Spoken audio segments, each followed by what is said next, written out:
உனக்கு பிடித்த பலரிடம் பழகுவதை விட உன்னை மட்டுமே பிடிக்கும் ஒருவரிடம் பழகிப்பார். உன்னையே நீ புரிந்து கொள்வாய். அன்பு நிறைந்த உள்ளம்தான் சண்டை போடும். விலக அல்ல, விலகிவிடக் கூடாது என்பதற்காக. பாசத்திற்காக உயிரை கொடுப்பது சுலபம். ஆனால் உயிரை கொடுக்கும் அளவுக்கு பாசம் கிடைப்பது கடினம். சிலரின் மீது தோன்றும் அன்பு காலாகாலத்துக்கும் அழியாதது. பேசாமலேயே இருந்து விட்டால் அழிந்து போவது மொழிகள் மட்டுமல்ல, உறவுகளும் தான்.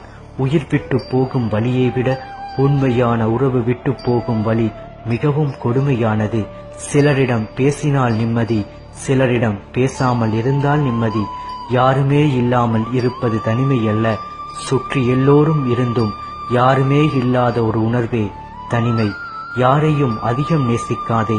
அவர்கள் நம்மிடம் பேசாத ஒவ்வொரு நிமிடமும் நரகமாகிவிடும்.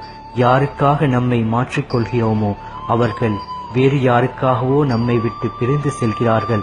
நம் இதயம் எந்த அளவுக்கு பிடித்தவர்களிடம் சண்டை போடுகிறதோ அந்த அளவுக்கு அவர்களிடமிருந்து அன்பை எதிர்பார்க்கும். நீ நேசித்த இதயத்தை ஏமாற்றி விடாதே. பின்பு நீயே தேடிச் சென்றாலும் நேசித்தாலும் அது உன்னை நேசிக்காது. வாழ்க்கையில் யாரும் கற்றுத்தராத சில பாடத்தை தனிமை நமக்கு புரிய வைத்து விடுகிறது. வாழ்க்கையில் யாரையும் நம்பி வாழ்ந்து விடாதே என்று.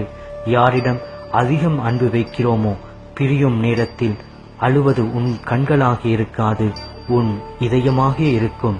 மனம் திறந்து பேசுங்கள், ஆனால் மனதில் பட்டதையெல்லாம் பேசாதீர்கள்.